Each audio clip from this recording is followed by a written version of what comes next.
મહાશિવરાત્રિ એટલે આપણા ભોળાનાથનો પવિત્ર દિવસ ગણાય છે અને મહિનાની વદ તેરસ એટલે મહાશિવરાત્રિ. અને આ દિવસે માતા પાર્વતી અને ભગવાન શિવના વિવાહ થયેલા એવી માન્યતા છે. અને આ દિવસે ભગવાન શિવની આપણે પૂજા અર્ચના કરીએ છીએ.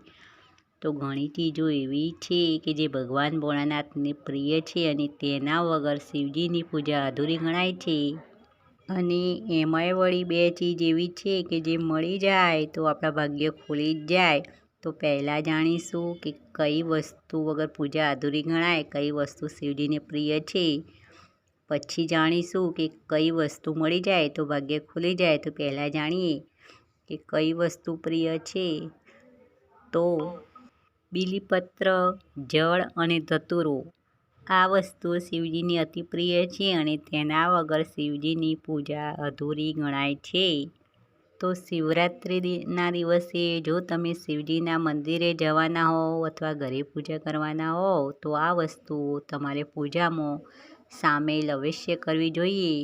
અને હવે જોઈએ કઈ વસ્તુઓ મળે તો ભાગ્ય ખુલી જાય અને આપણું કિસ્મત રાતોરાત ચમકી જાય અને તમારો બેડો પાર થઈ જાય. તો પંચમુખી રુદ્રાક્ષ અને 5 પત્તાવાળું બીલીપત્ર આ બે વસ્તુઓ દુર્લભ છે. જો આ બે વસ્તુઓ શિવરાત્રિ પહેલાં જો તમને મળી જાય તો આ બે વસ્તુનો અર્થ એ જ થાય કે પંચમુખી રુદ્રાક્ષ અને 5 પત્તાવાળું બીલીપત્ર એટલે બ્રહ્મા, વિષ્ણુ, મહેશ, ગણેશ અને માતા ભગવતી આ 5 વસ્તુઓનું મિલન એટલે કે પંચમુખી રુદ્રાક્ષ અને 5 પત્તાવાળું બીલીપત્ર.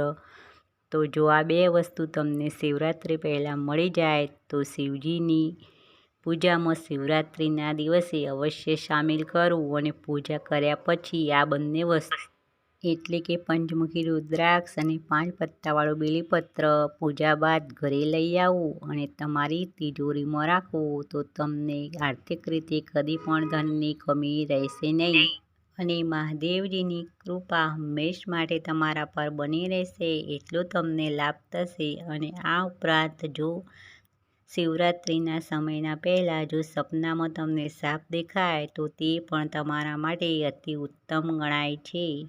એટલે કે ટૂંક સમયમાં જ તમને કોઈ શુભ સમાચાર મળવાના. તો મિત્રો આ માહિતી આપી કે જો આ બે વસ્તુઓ પંચમુખી રુદ્રાક્ષ અને 5 પત્તાવાળું બીલીપત્ર આ બંને વસ્તુ દુર્લભ છે. આ મળી જાય તો તમારી કિસ્મત રાતોરાત ચમકી શકે છે અને શિવજીની કૃપા તમારા પર હંમેશ માટે બની રહે છે.